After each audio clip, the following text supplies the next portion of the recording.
So now आज हम discuss करेंगे कंट्रोल स्टेटमेंट्स।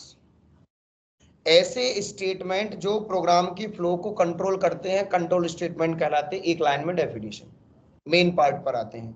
आप लोग क्या कर रहे हो? बोले सर प्रोग्राम बना रहे हैं, सॉफ्टवेयर डेवलप कर रहे हैं। जब आप सॉफ्टवेयर डेवलप करोगे तो आपको क्या जरूरत रहेगी कंट्रोलिंग स्टेट कंट्रोल करने के लिए? तो क्या कंट्रोल करना है? फॉर एग्जाम्पल आपने एक बोटिंग का एक सॉफ्टवेयर बनाया, उसमें पूछा कि क्या आप 18 साल या इससे ज्यादा के हैं? यदि हो तो आप वोट दे सकते हो, नहीं तो नहीं दे सकते। कंट्रोलिंग हो गई। यदि आपके पास 49 रुपीज या इससे ज्यादा हो then you can buy pizza, otherwise you can not buy pizza. Okay ना? यदि आपको प्यास लगी तो आप पानी पियो, नहीं तो मत पियो। भूख लगी हो तो खाना खाओ, नहीं तो बिल्कुल मत खाओ।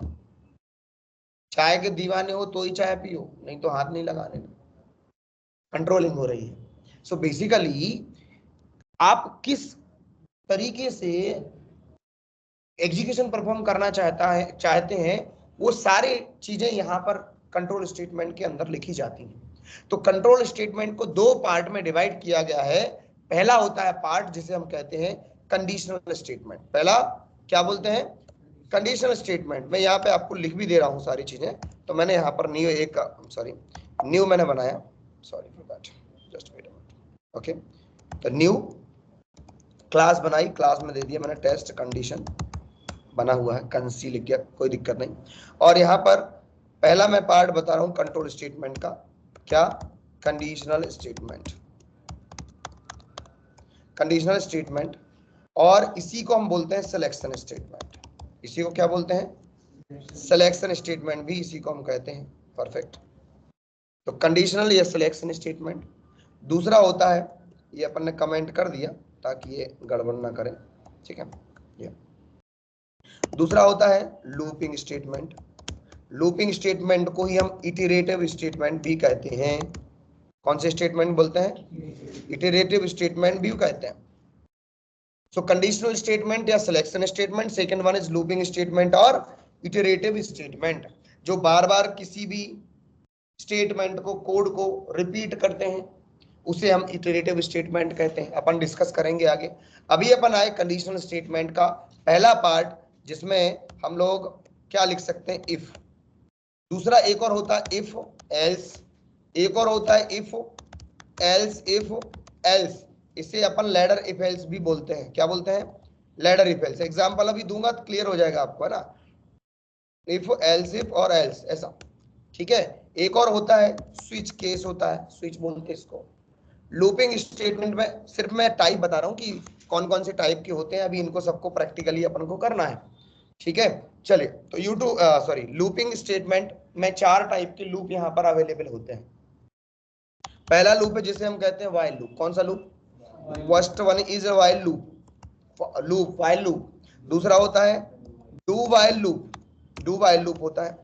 तीसरा होता है फॉर लूप, और चौथा होता है फॉर ईच लूप। जावा में 4 लूप होते हैं, C++ में 3 लूप होते हैं, पाइथन में 2 ही होते हैं। पाइथन में 2 ही लूप होते हैं, व्हाइल एंड फॉर। वहां पर भी फॉर इन लिखते हैं। चलिए, तो सबसे पहले अपन इफ पर डिस्कशन करेंगे कि यदि आपको प्यास लगी हो तो पानी पियो, और यदि प्यास नहीं लगी हो तो मैंने स्टेटमेंट ही नहीं बोला कि क्या करो, तो आपको जो करना करो। तो मैंने यहाँ पर एक वेरिएबल लिया, int age is equal to, जो भी वैल्यू लिखनी थी आपको लिख दी। सिंपल सा। इफ लिखना है और पैरेंथेसिस लगाना है। लास्ट टाइम मैंने इफ के साथ बोला था आपको कि इफ पैरेंथेसिस लगाना। पैरेंथेसिस कहां पर लगाते हैं? फंक्शन के साथ, मेथड के साथ लगाते हैं, जैसे बोला था ना। तो भैया आप तो बोलोगे सर ये तो एक फंक्शन है, लेकिन जो प्री डिफाइंड कीवर्ड होते हैं, कीवर्ड के साथ यदि आप पैरेंथेसिस, जैसे मैंने लास्ट टाइम बताया था आपको, तो कीवर्ड के साथ यदि आप पैरेंथेसिस लगाते हो तो ये मेथड नहीं है। मेथड हम अपने नाम की यूज करते हैं, या फिर जो प्री डिफाइंड मेथड होती है उनका नाम यूज करते हैं। कीवर्ड के साथ कभी मेथड नहीं होती है। तो कीवर्ड के साथ पैरेंथेसिस के अंदर हमें कंडीशन लिखनी है। मैंने कंडीशन लिखी रिलेशनल ऑपरेटर का यूज करके, या फिर लॉजिकल ऑपरेटर का यूज करके यहाँ पर कंडीशन लिखना है। लॉजिकल और रिलेशनल दोनों ऑपरेटर हमने पढ़े थे, जो कि हमें ट्रू या फॉल्स रिटर्न कर रहे थे। तो मैंने यहाँ पर लिखा ये एज इज ग्रेटर देन 2, यदि एज ग्रेटर देन है 18 के या फिर बराबर है, एज इज ग्रेटर देन और इक्वल टू 18, देन मतलब करली ब्रेसेस, करली ब्रेसेस पे अभी अपन और डिस्कशन करेंगे। तो करली ब्रेसेस के अंदर जो कुछ भी स्टेटमेंट लिखा जाए वो इस कंडीशन के ट्रू होने पर ही लिखा जाए, एग्जीक्यूट किया जाए। मैंने रन किया, लिखा you are eligible for voting, understood or not? You are eligible for voting. अब भैया 20 साल का है, अब समझना, इफ 20 इज ग्रेटर देन और इक्वल टू 18, क्या 20 बड़ा है बराबर 18 के? हाँ जी, यस, कंडीशन ट्रू है, तो इसके अंदर लिखा गया स्टेटमेंट एग्जीक्यूट होगा। क्या आंसर आएगा? रन किया मैंने, output will be you are eligible for voting, perfect है। नंबर सेकंड पर आए, मैंने चेंज किया इसका statement value, age is equal to 10, तो 10 इज ग्रेटर देन और इक्वल टू 18, यस और नो? क्या होगा? कुछ भी नहीं, तो आंसर क्या आ जाएगा? क्या आएगा भाई? तुम्हारी एज 18 से ज्यादा या 18 के बराबर नहीं है, तो फिर मैंने कुछ बदलो बोला कि यदि ऐसा ना हो तो कैसा करो, कुछ भी नहीं बोला तो कुछ भी नहीं आएगा, नथिंग, कुछ भी नहीं आएगा, ब्लैंक, क्योंकि मैंने लिखा ही नहीं ना। तो ये स्टेटमेंट नंबर 1, ओनली इफ। ठीक है, सेकंड लिख लो फटाफट। सेकंड, यदि सर ये कंडीशन ट्रू है तो ओके है, लेकिन यदि कंडीशन फॉल्स है तो इस केस में क्या करेंगे? कंडीशन के फॉल्स होने पर क्या करेंगे? तो यदि कंडीशन ट्रू है तो मैंने इफ के साथ कंडीशन लिखनी है, और कंडीशन ये उसके अंदर ये स्टेटमेंट लिखना है, जैसे मैंने लिखा इफ कंडीशन यदि ट्रू है तो ये स्टेटमेंट चलाओ, और यदि फॉल्स है तो मुझे एल्स यहाँ पर लिखना होता है। क्या लिखना है? Else. Else again curly braces के अंदर मैंने लिखा कि भैया फॉल्स होने पर you are not eligible for voting. All okay? अब इस केस में क्या होगा? यदि कंडीशन फॉल्स भी होगी तो भी हमारे पास एक स्टेटमेंट अवेलेबल है। हेलो ऑफिस 9 बजे तक।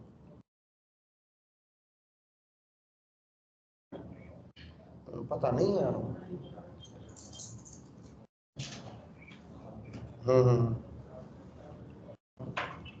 मैं करता हूँ ना, हाँ ठीक है।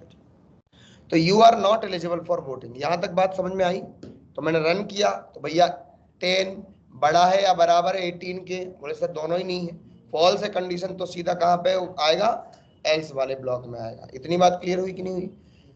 अब यदि इफ के अंदर या एल्स के अंदर एग्जीक्यूट होने वाला स्टेटमेंट जो आपने लिखा है, यदि वो सिंगल लाइन का स्टेटमेंट है, ध्यान से सुनना भैया, यदि वो सिंगल लाइन का स्टेटमेंट है, ये हो या ये हो, तो करली ब्रेसेस यदि आप नहीं लगाओगे तो कोई परेशानी नहीं, आप लिख सकते हो, लगा सकते हो। अभी स्टेटमेंट कंप्लीट नहीं हुआ भैया, बहुत सारी चीजें इसके अंदर हैं। कई लोग इसी को लेके बड़े कंफ्यूज हो जाते हैं, छोटी सी चीज है, अभी अभी देखो क्या क्या चीजें निकल के आएंगी, है ना? तो ये अपन ने किया, कोई दिक्कत नहीं, चलेगा आराम से। यू आर नॉट एलिजिबल या यू आर एलिजिबल, वॉटएवर, दोनों चल रहा है, बढ़िया। ठीक, मान के चलो मैंने एक और यहां पर लिख दिया सिस्टम डॉट आउट डॉट प्रिंटलाइन, और मैं लिख दिया आई एम ह्यूमन। अब इस केस में क्या होगा? चलेगा कि नहीं चलेगा?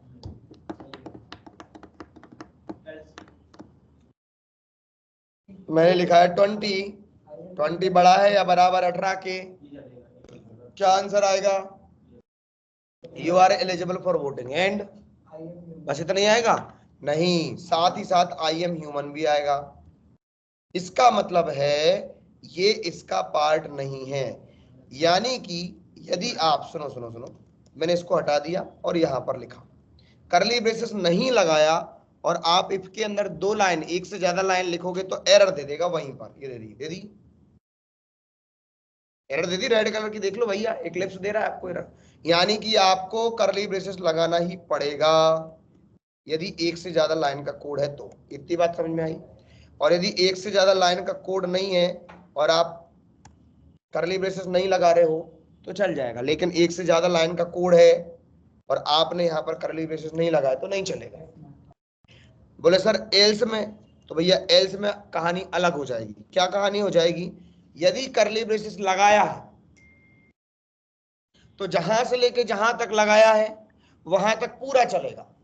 इट मीन्स दैट यदि मैंने करली ब्रेसेस यहां से लेके यहां तक लगा दिया है ना, ये मैंने लगा दिया है, तो इस केस में क्या हो रहा है, ये दोनों लाइन इसकी हैं, लेकिन मैंने करली ब्रेसेस लगाई नहीं, तो सिर्फ एक लाइन ही इसकी है, बाकी ये बाहर मानी जाएगी इस पूरे स्टेटमेंट से, इफ से भी और एल्स से भी। समझ में आया? इट मीन्स दैट यदि आपकी एज 20 है, यानी कि 18 या 18 से बड़ी है, तो you are eligible for voting and I am human. यदि आपकी एज 10 है, देखो पहले तो ये रन कर लो, मैंने ये रन किया तो आंसर क्या आएगा आपको, you are eligible for voting and I am human. और यदि आपने यहां पर 10 लिख दिया, 10, ओके, सो 10 कंडीशन फॉल्स हो गई, एल्स पर आया you are eligible, not eligible for voting and I am human. यानी कि जो लास्ट वाली लाइन है, this is not a part of if or else, it is part of both statements. Understood not? तो इस तरीके से ये वर्क करेगा। क्लियर है? नोट कर लीजिए इसको भी। अब आते हैं नंबर नेक्स्ट पर, एग्जाम्पल दूसरा। कौन सा दूसरा एग्जाम्पल होगा? हो गया नहीं? लिख लो भैया।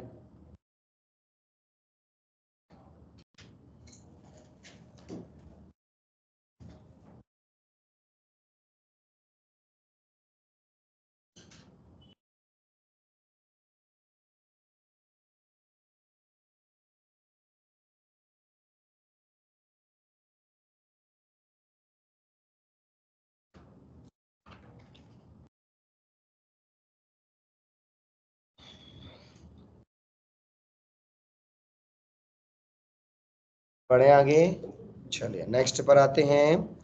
इसको मैंने हटा दिया, ओके, क्लिक कर लिया आपने, और ओके परफेक्ट है ना, ओके। ये नीचे का लिख लिया था ना, आया ना? ठीक है। इंट एज के बाद अपन ने लिया इंट ए और बी, दो वेरिएबल लिए, इंट ए एंड बी। ए की वैल्यू रखी मैंने 90, बी की वैल्यू रखी मैंने 88, ऑल ओके परफेक्ट। मैं चाहता हूं विच वन इज बिगेस्ट, कौन सा नंबर बड़ा है? सिंपल सा स्टेटमेंट, कैसे लगाएंगे? अरे भाई लिख दो इफ यदि ए बड़ा हो बी के, तो भैया ए बड़ा है, नहीं तो बी बड़ा है। ठीक है ना? सो मैंने क्या लिखा, हाँ, ए प्लस और first number is largest, else कौन सा वाला, B plus second number is largest, all okay. Run किया, answer will be first number is largest, number change किया, second number is largest. Confusion तो नहीं? क्लिक करते जाओ फटाफट फटाफट, समय की बचत करना है अपन को, है ना? नेक्स्ट पर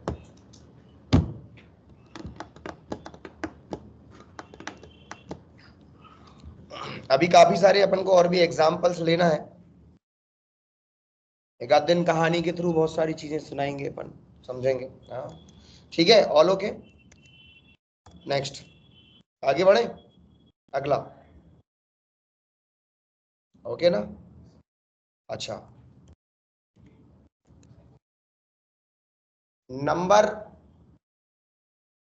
नेगेटिव है या पॉजिटिव है? मैंने लिखा नंबर, जो भी, ये नंबर नेगेटिव है या पॉजिटिव है, कैसे चेक करेंगे? सिंपल सा क्वेश्चन है, नंबर इज नेगेटिव और positive, Shraddha, how can be check number is negative or positive, number is negative or positive, please tell me। कैसे कैसे? अगर बिट वाइज की बात करें तो बिट वाइज कहां से आ गए यहाँ पे? यदि नंबर छोटा है 0 से, हो गया ना नेगेटिव, तो सीधा लिख दो भैया कि ये नंबर इज नेगेटिव, नंबर है ना, ज्यादा है तो प्रिंट भी कर दो, है? और इसमें कोई रॉकेट साइंस है ही नहीं। नंबर इज क्या, negative number, otherwise number is, बस और क्या तो है ही।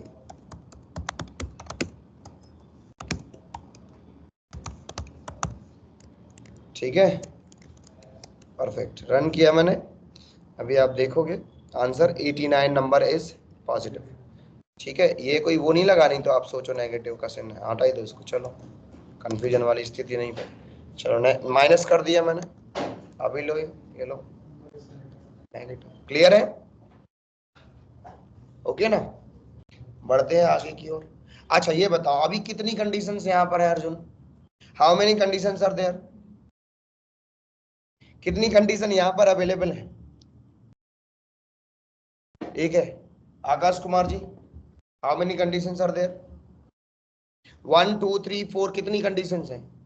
इतने सारे लोग बैठे, एक आध कोई तो बता दो। एक ही कंडीशन है, या तो तुम पानी पियोगे या नहीं पियोगे, या तो तुम पिज्जा खरीदोगे या नहीं खरीदोगे, या तो तुम कोर्स ज्वाइन करोगे या फिर नहीं करोगे। सिंपल सी बात है। मैं जब बात करता हूँ तो यही बोलता हूँ कि भैया तुम क्लियर बता देना, यहाँ से कॉल जाए इससे पहले ही तुम हाँ या ना।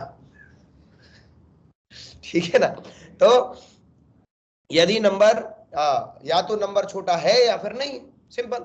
ये सिंगल स्टेटमेंट था। मान के चलो हमारे पास सिंगल कंडीशन थी, मान के चलो हमारे पास मल्टीपल कंडीशंस हो, इस केस में क्या करोगे? एग्जांपल आज भी दिया था मैंने, उसी में ये दोनों एग्जांपल है, लेडर इफ एल्स बोलते हैं इसको।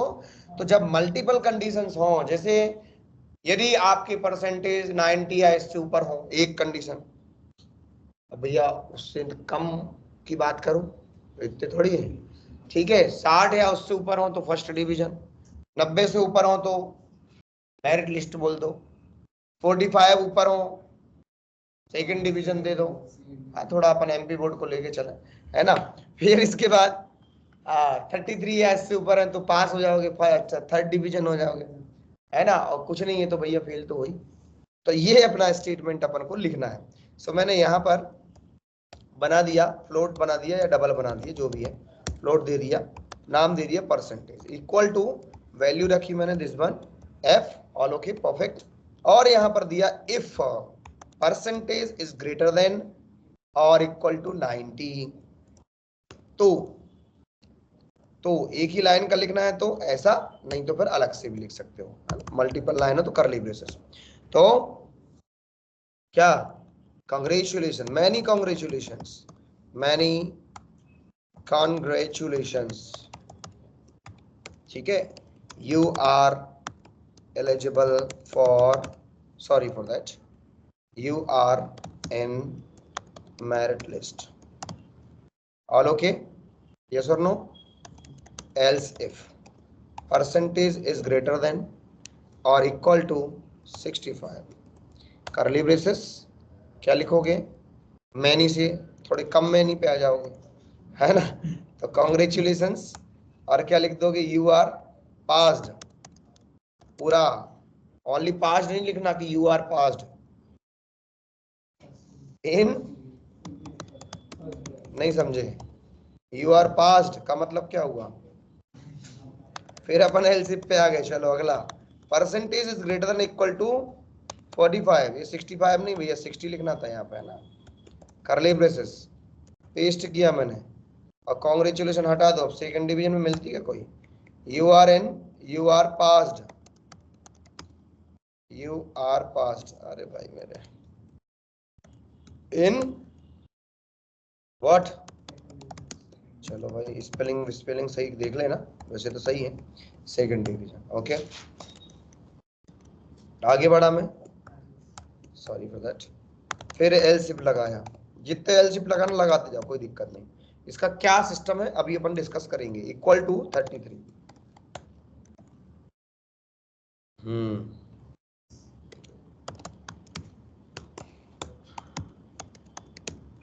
पास दिन नहीं, बेइज्जती करना पड़ेगी इसकी, थर्ड डिवीजन पास।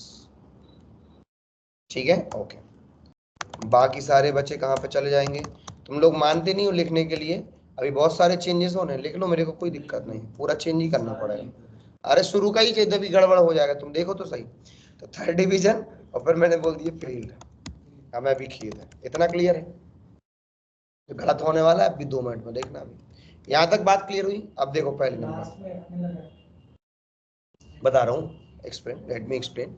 तो अभी अपन क्या बात कर रहे हैं कि एक आपने वैल्यू ली है परसेंटेज इज इक्वल टू 78.5 है, ठीक है। सबसे पहले ये पहली कंडीशन को चेक करेगा, क्या 78 बड़ा है या बराबर है 90 के। कंडीशन होगी फॉल्स। यदि कंडीशन फॉल्स है तो आगे बढ़ेगा, यदि कोई कंडीशन ट्रू है तो वहीं रुक जाएगा, आगे बढ़ेगा ही नहीं। मतलब इन सब में से कोई एक कंडीशन, बेटा तुम यदि ऐसा लाओगे तो ये तुमको मिलेगा, नहीं तो भूल जाओ। समझ में आया कि यदि तुम्हारे परसेंटेज 90 से ज्यादा आएंगे तो तुमको ना हम गाड़ी दिलाएंगे, बाइक दिलाएंगे, साइकिल दिलाएंगे, है ना। और फर्स्ट डिवीजन आओगे तो कुछ नहीं, चॉकलेट लेना और क्या है, बाकी सब में तो तुमको दुकान पे ही बैठना, गल्ले पे ही बैठना है, ठीक है ना। तो ये जो पार्ट है इस तरीके से। So percentage is greater than equal to 90, condition false हुई तो अगले पर आया, सो इसने क्या कहा, 75 बड़ा है 60 के। बोले हाँ है तो सीधी सिंपल सी बात भैया, you are passed first division. Answer आ गया first division. Understood or not?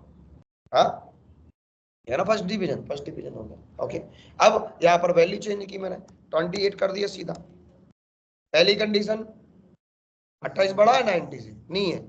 28 बड़ा है 60 से, 28 बड़ा 45 से, हाँ फॉल्स। अब भैया कुछ भी नहीं तो फिर लास्ट वाला एल्स। समझ गए?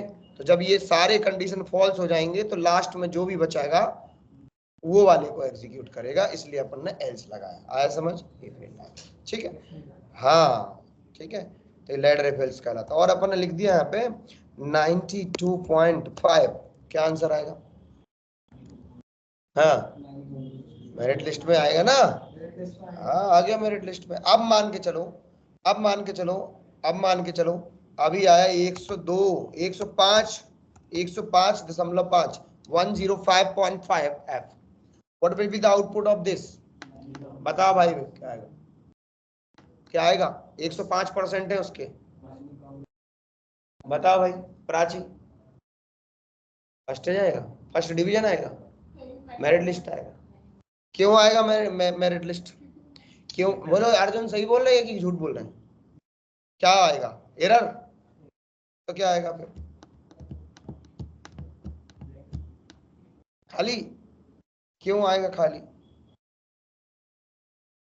आप जो भी आउटपुट दें क्यों तो पहले साथ में जोड़ के ही रखना, ठीक है।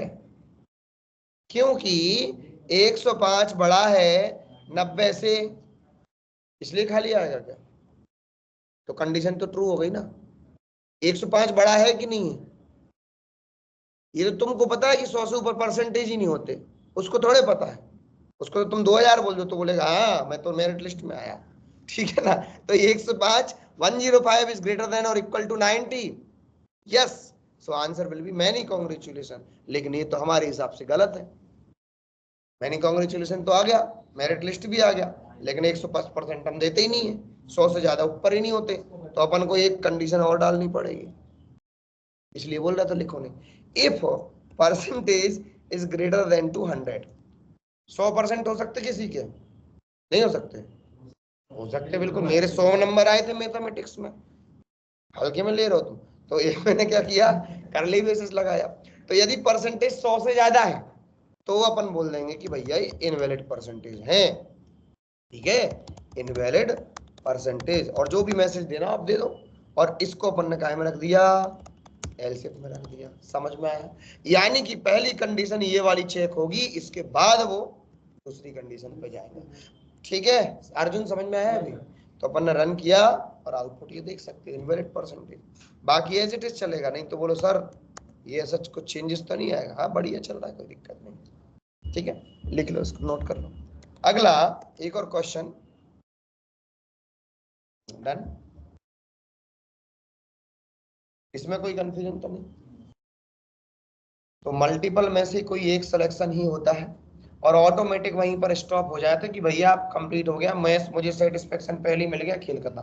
बोले सर मान के चलो ये उल्टा लिख दूं, मतलब सबसे पहले पहला स्टेटमेंट लिख दूं, if percentage is greater than to 33, दूसरा लिख दूं else if percentage greater than equal to 45, तीसरा लिख दूं if else percentage greater than 60 और लास्ट में 100 वाला, तो क्या होगा इस केस में? कुछ नहीं होगा, सही चलेगा। तो भैया सारे के सारे लोग थर्ड डिवीजन ही पास होंगे, भले उसका 100 क्यों ना हो, क्योंकि यदि अपन ने मान के चलो ये पहले लिखा स्टेटमेंट, पहले लिखा अपन ने परसेंटेज ग्रेटर देन टू 33, तो भैया 90 वाला भी तो 33 से बड़ा है। समझ में आया कि नहीं आया? ठीक है, इसलिए अपन को ये भी फिल्ट्रेशन का ध्यान रखना है कि कहीं कुछ गड़बड़ ना हो जाए। ठीक है, लिख लो भैया इसको फटाफट। हो गया। एक ये लेडर इफेल्ट से थोड़ा सा हटके अपन काम करते हैं इफेल्ट से, है ना, बताता हूं मैं, है ना। तो इसमें अपन फॉर्मूला बनाएंगे, कर दूं? ओके ठीक है। न्यू किया क्लास। प्रैक्टिकल का क्या सीन है भाई आप लोगों का, पहले ये बताओ मेरे को। आज आपको पहली शीट लेना है, शीट लेना कहां से? हाँ, तो अभी अपन बना रहे हैं टेस्ट फॉर्मूला। कुछ फॉर्मूलाज यहाँ पे अपन लिखने वाले हैं, ठीक है। फॉर्मूला बनाते बनता है कि नहीं बनता है? कौन कौन से बनते हैं? बोले सर एरिया ऑफ सर्कल बनता है, एरिया ऑफ रेक्टेंगल बनता है, जो फॉर्मूला है ना।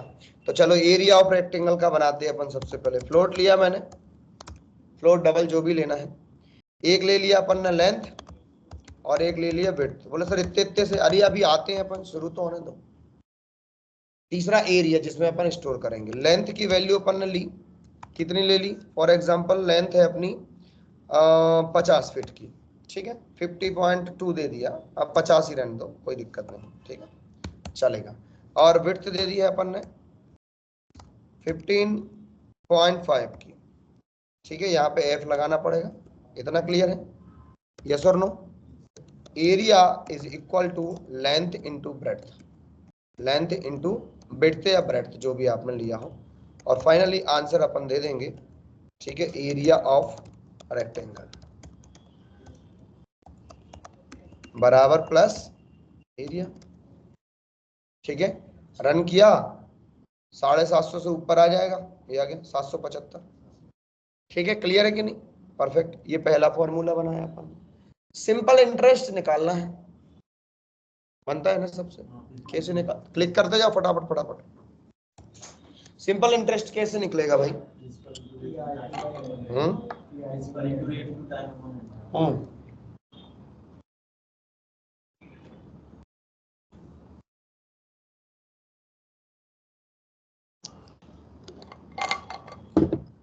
चलिए उस पर आ जाते हैं अपन। तो मैंने यहाँ पर इसको हटाया सभी को, और यहाँ पर कुछ चीजें ले ली। प्रिंसिपल अमाउंट होता है, रेट ऑफ इंटरेस्ट होता है, और टाइम होता है, और फाइनली जो आंसर आता है वो सिंपल इंटरेस्ट होता है। सभी को पता है ना? तो अपन ने क्या किया, यहाँ पर देख लो भैया, प्रिंसिपल अमाउंट, प्रिंसिपल अमाउंट दे दिया मैंने। फॉर एग्जांपल सिंपल सा नहीं, थोड़ा सा अलग सा, 50,000 रुपए, 50,000। रेट ऑफ इंटरेस्ट दिया, रेट ऑफ इंटरेस्ट मैंने दिया यहाँ पे, रेट ऑफ इंटरेस्ट पीए हो गया 50,000। रेट ऑफ इंटरेस्ट दे दिया अपन ने फॉर एग्जांपल 15.75, ठीक है। टाइम दिया अपन ने, टाइम लिया है इसने 2.5 एफ, ओके, इतना क्लियर? परफेक्ट। और अब आते हैं अपन, S I is equal to P A multiply by rate multiply by time whole upon 100, okay. कोई कंफ्यूजन तो नहीं किसी को भी? System dot out dot println दे दिया मैंने सिंपल इंटरेस्ट। हिंदी में क्या बोलते हैं इसको पता है? साधारण ब्याज। डू यू नो आउट चक्रवृद्धि ब्याज? हाँ, तो चलिए सिंपल इंटरेस्ट बराबर, और लिख दिया ऐसा। Answer will B this one. सभी आप आंसर देख सकते हो, 19,687 रुपीज। सर मुझे सिर्फ इंटरेस्ट नहीं, टोटल बताओ कितना हो गया अभी तक का अपना, है ना? बोले 50,000 और जोड़ लो उसमें। एक मैंने वेरिएबल ले लिया टोटल, और यहाँ पर अपन ने क्या किया, टोटल बराबर simple interest plus principal amount. ऐसे ही होगा कि नहीं? तो अपन ने, सबको आता है ना फॉर्मूला, तो अपन ने क्या किया, total amount with interest, okay, बराबर plus total, all okay, perfect. और इसको रन किया, अभी आउटपुट देखोगे, कोई दिक्कत नहीं। Total amount with interest, answer will B 69 this this this this and this. Understood or not? Note करो उसको, फिर आगे फिर से बढ़ते हैं अपन एक नए फॉर्मूले के साथ, शानदार फॉर्मूले के साथ, जो कि इंपॉर्टेंट भी है।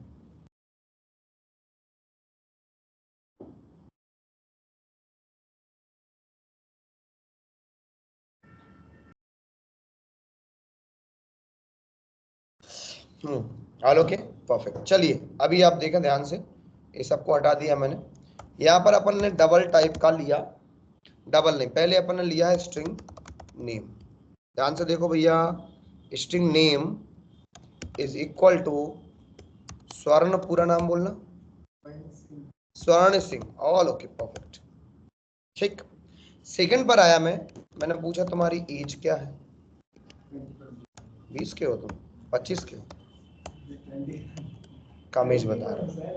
हाँ, डबल सैलरी दिया अपन ने और दे दिया मैंने 90,000। ये कितना करना? 20?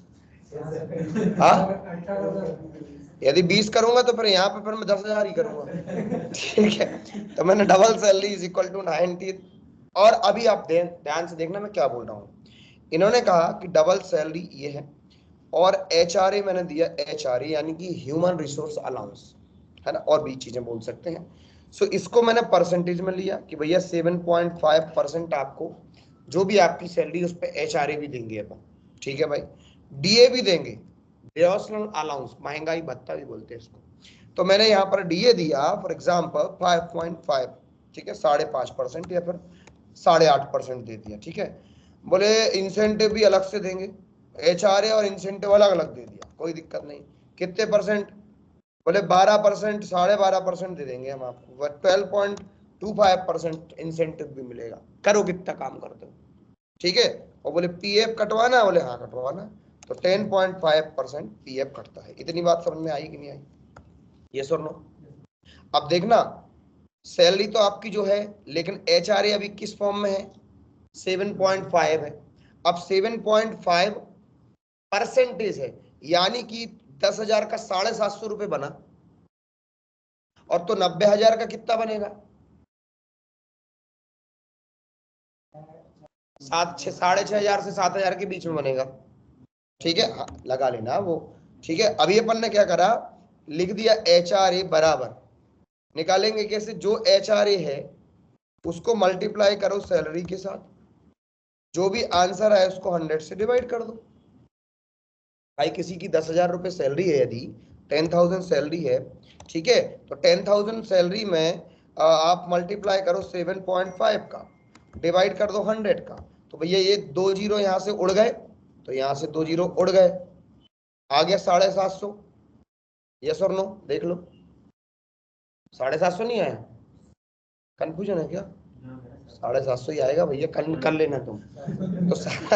ठीक है, तो HRA मल्टीप्लाई सैलरी, तो HRA 7.5 multiply salary 90,000 divide by 100, तो जो भी आंसर आएगा HRA के अंदर रख दो। इतना क्लियर है कि नहीं? ऐसे ही अपन ने DA निकाल लिया, तो DA बराबर DA multiply salary divide by 100। फिर इंसेंटिव दे दिया अपन ने, इंसेंटिव बराबर इंसेंटिव, ये भी परसेंटेज में चल रहा है, इंसेंटिव, हाँ क्या हो गया भाई, C लिखना था, incentive multiply salary divide by 100। PF बराबर PF multiply salary divide by 100। क्या फॉर्मूला है सब में एक जैसा? ठीक है, अब आते हैं अपन अगले पर।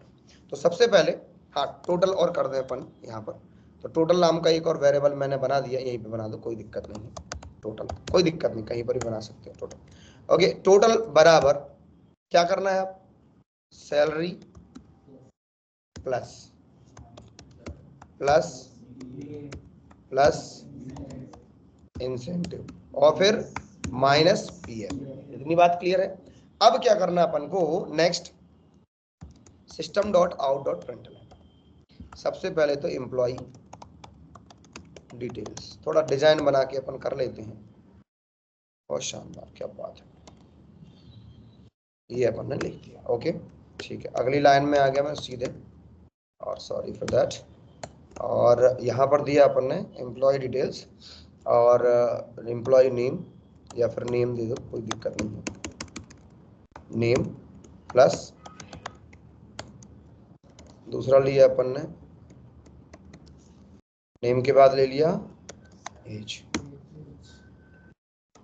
एज, फिर इसके बाद सैलरी, सैलरी, सैलरी के बाद हाँ जी HRA, ऑल ओके, DA, फिर incentive, incentive, all okay, perfect, फिर इसके बाद PF,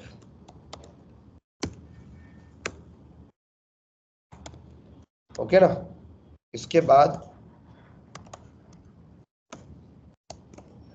एक डिजाइन डाल दी अपन ने यहाँ पे इंदौरी वाली, और इसके बाद अपन ने टोटल लिखा। हाँ हाँ अभी बताऊंगा मैं, अभी रिकॉर्डिंग चल रही है, ठीक है। तो नेम अपन ने यहाँ पर लिखा, ये सैलरी, ये ठीक है। अब जो HRA है ये अपना प्लस में जाएगा, जाएगा, DA भी प्लस में जाएगा, जाएगा, इंसेंटिव भी प्लस में जाएगा, ठीक है, ओके, ऐसा कर लेते, कोई दिक्कत नहीं। फिर PF माइनस में जाएगा तो माइनस लिखते हैं, है ना, कंफ्यूजन वाला काम ही नहीं, कोई दिक्कत नहीं, चलेगा, इट्स ओके, ठीक है, ओके। और टोटल तो एज इट इज देना है, क्लियर। रन किया अपन ने, अभी आउटपुट आप देख लोगे। सो भैया एम्प्लॉय डिटेल्स, नेम स्वर्ण सिंह, एज 25, सैलरी 90,000, HRA मिला है 6,750 रुपये, DA मिला 7,650 रुपये, इंसेंटिव 11,025 रुपये, और PF है 9,450 रुपये, टोटल 1,05,975 रुपये का इनका टोटल पेड अमाउंट लिख दो, ज्यादा है तो टोटल पेड अमाउंट,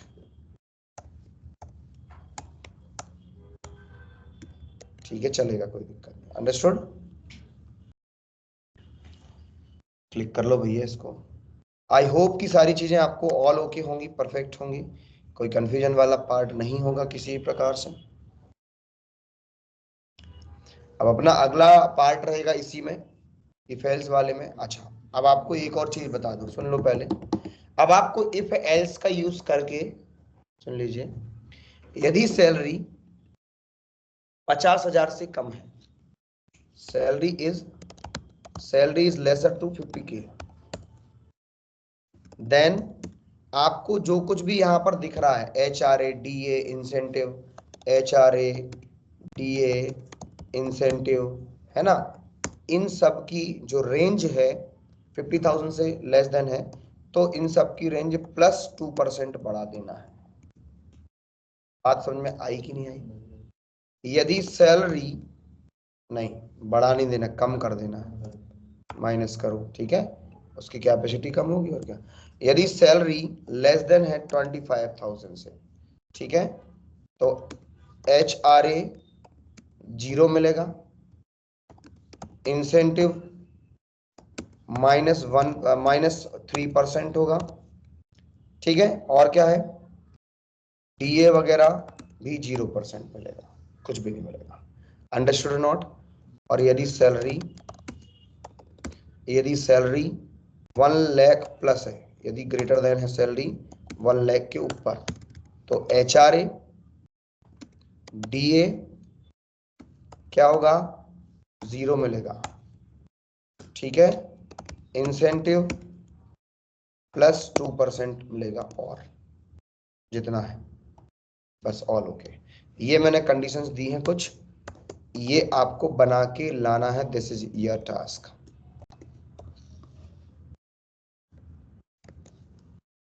समझ में आया कि नहीं आया? वही आपका लैडर रिफेल्स वाला पार्ट लगेगा, ठीक है। आज के लिए इतना ही, मिलते हैं कल, कोई कंफ्यूजन तो नहीं, ठीक है, all okay, perfect, so this is, चले, बाय एवरीवन।